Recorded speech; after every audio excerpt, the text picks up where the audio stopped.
నమస్తే, welcome to our channel. Tirumala కల్తీ నెయ్యి కేసులో నాడు కొనుగోలు విభాగం జీఎంగా వ్యవహరించినటువంటి సుబ్రహ్మణ్యం అరెస్ట్ అయిన సంగతి తెలిసిందే. మరి ఆయన రిమాండ్ రిపోర్ట్లో ఏముంది తెలుసుకునే ప్రయత్నం చేద్దాం. దీన్ని విశ్లేషించడానికి మనతో పాటుగా ఉన్నారు ప్రముఖ ఆర్థిక, రాజకీయ, సామాజిక విశ్లేషకులు అప్సాని రాజేష్ గారు. నమస్తే సార్. నమస్కారం. సుబ్రహ్మణ్యం నాడు కొనుగోలు విభాగం జీఎంగా వ్యవహరించినటువంటి ఆయన అరెస్ట్ అయిన సంగతి మనకు తెలిసిందే సార్. మరి కల్తీ నెయ్యి జరుగుతుంది అంటూ వైవి సుబ్బారెడ్డికి చెప్పినా ఆయన పట్టించుకోవట్లేదనే చెప్పిన ఆయన వాంగ్మూలాన్ని ఏ విధంగా చూడాలంటారు? మరి ఇప్పుడు కస్టడీకి కూడా తీసుకున్నట్టున్నారు, ఇంకా కీలక అంశాలన్నీ వెల్లడించే అవకాశం ఉందంటారా? రీసెంట్గా జగన్మోహన్ రెడ్డి గారి ప్రెస్ మీట్ మనకందరూ గుర్తుంది. ఆయన అన్ని గంటల ప్రెస్ మీట్లో ఆయన ప్రయాసపడి మీడియా ద్వారా ప్రజలకి విడమర్చి చెప్పాలనుకుంది ఏంటి అంటే, మా చిన్నాయన అమాయకుడు, మా చిన్నాయన ఓ సూపర్ స్వామి, మా చిన్నాయన హయాంలో స్వామివారి ప్రతిష్ట అద్భుతంగా పెంచబడింది, కాపాడబడింది. అసలు మా చిన్నాయన లాంటి నాలాంటి భక్తులు, నాయకులు ఈ రాష్ట్రంలో ఉండటం, ఈ రాష్ట్రం చేసుకున్న అదృష్టం. ఈ రాష్ట్రంలోని 5 కోట్ల మంది ప్రజలు వాళ్ళందరూ కోరుకుంటే వాళ్ళ వరాలతోటి మేము పుట్టాం. వీళ్ళందరినీ కాపాడటానికి, అద్భుతమైన పరిపాలన అందించి వాళ్ళ జీవితాలు బాగు చేయడానికి మేము పుట్టాం. అసలు నేను వాళ్ళ పాలకుడిగా లేకపోయేటప్పటికీ కనీసం ఉప్మా కూడా చేసుకొని తింటలేదు ప్రజలు, ఆకలితోటి మలమల మాడిపోతున్నారు అని చెప్పని అన్ని రకాలుగా ప్రజలను మభ్యపెట్టే ప్రయత్నం చేశాడు ఆయన. అంటే ఇక్కడ ఏమర్థమవుతుంటే, ఆయన ప్రసంగాలు, ఆయన ప్రెస్ మీట్లు వింటుంటే అసలు ఈయన భ్రమల్లో ఉండి ప్రజలను భ్రమపడుతున్నట్టుగా భావించమంటాడా, ప్రజలు భ్రమల్లో ఉన్నట్టుగా ఫీల్ అవుతున్నాడా అని చెప్పని కూడా అనిపిస్తుంది. ఏదేమైనా సరే జగన్మోహన్ రెడ్డి గారి తాపత్రయం చూసాం మనం. జగన్మోహన్ రెడ్డి గారి ప్రెస్ మీటు 4-5 రోజుల క్రితం జరిగింది. కానీ 26వ తారీఖు రోజే ఈ సుబ్రహ్మణ్యం నుంచి సిట్కి వాంగ్మూలం నమోదు చేయబడింది. ఆ వాంగ్మూలాన్ని ఇవాళ సిట్టు అంటే అతని రిమాండ్ రిపోర్ట్లో న్యాయస్థానం దృష్టికి తీసుకొచ్చారు. ఆ రిమాండ్ రిపోర్ట్లో ఏం తేడతెల్లం అవుతూ ఉంది, నెయ్యి లాంటి పదార్థం సరఫరా చేయబడింది అని చెప్పని సుబ్రహ్మణ్యానికి ఎప్పుడో అనుమానం వచ్చింది. అలా వచ్చిన అనుమానం మేరకు తాను నాడు చైర్మన్గా ఉన్న వైవి సుబ్బారెడ్డి గారికి తెలియజేశాను. ఇక్కడ సుబ్రహ్మణ్యం అధికారి, ఏదైనా ఇష్యూ తన దృష్టికి వస్తే తనకంటే సుపీరియర్ అధికారుల దృష్టికి తీసుకువెళ్ళాలి. YV Subbareddy political appointee. Subbareddy నిర్ణయాధికారం ఉంది కానీ ఎగ్జిక్యూటింగ్ అధికారం అతనికి లేదు. ఎగ్జిక్యూటింగ్ అధికారం ఉండేది ఉన్నతాధికారులకి. వాళ్ళు ఇచ్చిన ఆదేశాలని దిగువ స్థాయి సిబ్బంది పాటిస్తారు. అలాగే ఈ కొనుగోళ్లలో జరుగుతున్న ఈ లోపాలు, ఈ అవినీతి గురించి ఇతనికి ఏదైనా అనుమానం వస్తే, క్వాలిటీ గురించి ఇతనికి ఏదైనా డౌట్ వస్తే ఉన్నతాధికారుల దృష్టికి తీసుకెళ్ళాలి. కానీ ఇతను వైవి సుబ్బారెడ్డి దృష్టికి తీసుకెళ్ళాడు. వైవి సుబ్బారెడ్డి ఏమన్నాడు, అవునా అలా జరుగుతుందా, సరే ఒకసారి మైసూర్ ల్యాబ్కు పంపించు అన్నాడు. సరే మైసూర్ ల్యాబ్కు పంపించారు. ఆ పంపటం కూడా ప్రక్రియ ఎలా జరిగింది, మే 20 తారీఖు వైవి సుబ్బారెడ్డి ఈ సుబ్రహ్మణ్యం కలిసి నిర్ణయం తీసుకున్నారు. మే 20 నిర్ణయం తీసుకుంటే ల్యాబ్కి శాంపుల్ పంపించడానికి జూన్ 4 దాకా టైం పట్టింది, 15 రోజుల పాటు. ఎందుకంటే మేలో 31వ తారీఖు కూడా ఉంటుంది కాబట్టి 15వ రోజు ల్యాబ్కి శాంపుల్ పంపించారు. సరే శాంపుల్ పంపించారు అంటే ఒక మొక్కుబడి తతంగం నడిపించారనమాట. శాంపుల్ పంపించడం ఎలా పంపాలి మామూలుగా అయితే, ఫిజికల్గా వీళ్ళు తీసుకెళ్ళి దగ్గర కూర్చొని చేయించుకొని రావాలి. అంటే వాళ్ళ ఈగర్నెస్, దాంట్లో వాస్తవాన్ని నిగ్గు తేల్చాలి అని ఉంటే. కానీ వీళ్ళు ఏం చేశారు, జూన్ 4వ తారీఖు శాంపుల్ పంపిస్తే వాళ్ళ దగ్గర నుంచి అసలు రిపోర్ట్ లేదు, వీళ్ళకాళ్ళకి ఇంకా యాక్సెస్ లేదు. మళ్ళీ తిరిగి వీళ్ళు ఏమైందా రిపోర్ట్స్ అని చెప్పని కాంటాక్ట్ చేస్తే అప్పుడు ఆగస్ట్ నెలలో రిపోర్ట్స్ పంపించారు.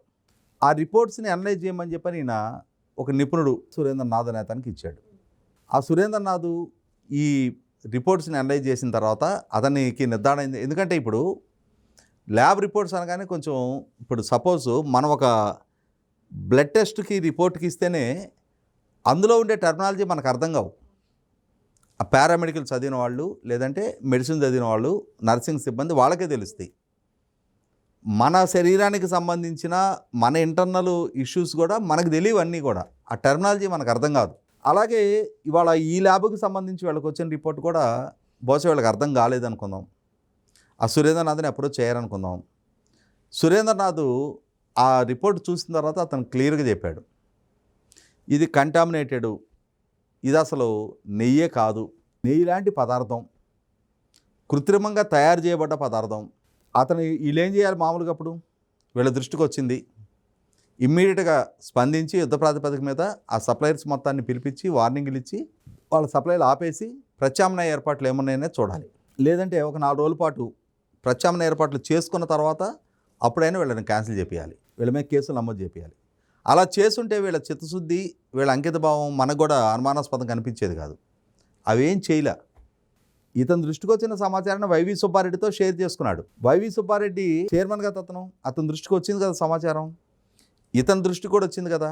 ఇతని దృష్టికి సమాచారం వచ్చినప్పుడు ఆ డైరీలని బ్లాక్ లిస్ట్లో పెట్టేసి ప్రత్యామ్నాయ ఏర్పాట్లు చేయకుండా ఇదే సరుకును కొనసాగిస్తూ ఈ సమాచారం ఇచ్చిన సురేంద్రనాథ్కి ఏం చెప్పారు, ఇక్కడున్న మెటీరియల్ మేము వాడేసాం, ఇది భక్తుల మనోభావాలతో ముడిపడ్డది, ఇప్పుడు ఇన్ని లక్షల లడ్డూలు అవి కంటామినేటెడ్ నెయ్యి లాంటి పదార్థంతో తయారు చేశారంట అన్న సమాచారం కనుక వెలుగులోకి వస్తే భక్తుల మనోభావాలు దెబ్బతింటే అన్నారు తప్పితే మా ఈపులు బొగులుతాయి అని చెప్పలా.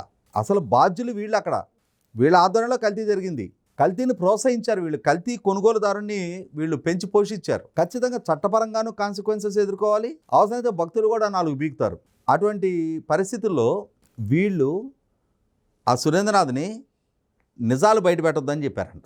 ఇది కంటామినేట్ అయింది అనేది బయట పెట్టమాకండి మీరు అని చెప్పారంట. మేమే వాళ్ళ నుంచి సప్లై తీసేసుకుంటామని చెప్పారంట.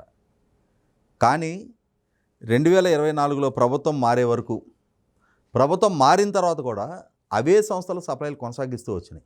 వాళ్ళు ఎన్డీఏ కూటమి దృష్టికి వచ్చిన తర్వాత చంద్రబాబు నాయుడు గారు షార్ప్గా రెస్పాండ్ అయ్యి ఇమ్మీడియట్గా కర్ణాటక నంది బ్రాండ్ని వాళ్ళతో చర్చలు జరిపి వాళ్ళని సరుకు పునరుద్ధరణ జరిగే వరకు, బెస్ట్ క్వాలిటీ నెయ్యి అందుబాటులోకి తీసుకొచ్చే వరకు ఆ నెయ్యి లాంటి పదార్థమే 2023లో వైవి సుబ్బారెడ్డి దృష్టికి వస్తే 24లో అతను చైర్మన్గా దిగిపోయేదాకా ఆ నెయ్యి లాంటి పదార్థం సప్లై చేయబడింది. ఎంత బాధ్యత రాయిచ్చాం.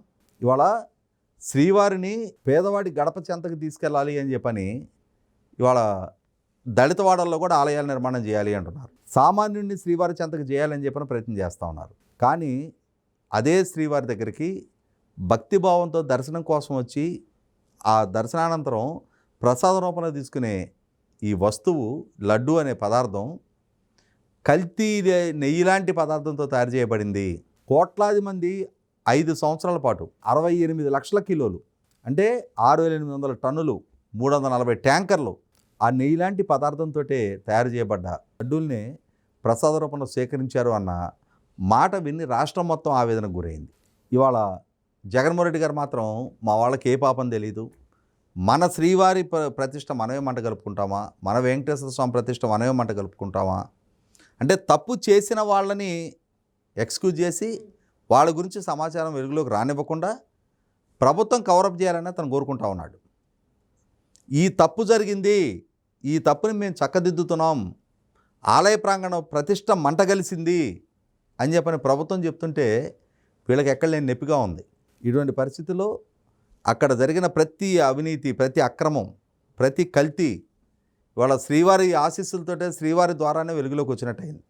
100% ఈ విధమైన సుబ్బారెడ్డి ప్రమేయాన్ని, ధర్మారెడ్డి ప్రమేయాన్ని, అలాగే తర్వాత చైర్మన్గా వచ్చిన కరుణాకర్ రెడ్డి ప్రమేయాన్ని నిర్ధారణ చేస్తూ అక్కడ జరిగిన అవకతవకల గురించి, అరాచకాల గురించి, బరితెగింపు గురించి సాక్షాత్తు సుబ్రహ్మణ్యం కోర్టుకి ఇచ్చిన న్యాయస్థానానికి సబ్మిట్ చేయబడ్డ వాంగ్మూలం రిమాండ్ రిపోర్ట్లో అతని నుంచి సేకరించిన సమాచారమే చాలా క్రూషియల్. మరి ఇవాళ జగన్మోహన్ రెడ్డి ఏ విధంగా సమర్థించుకుంటాడు, వైవి సుబ్బారెడ్డి ఇప్పుడు ఇంకే విధంగా స్పందిస్తాడో చూడాలి. మరో అంశంతో మళ్ళీ కలుద్దాం. Thank you sir.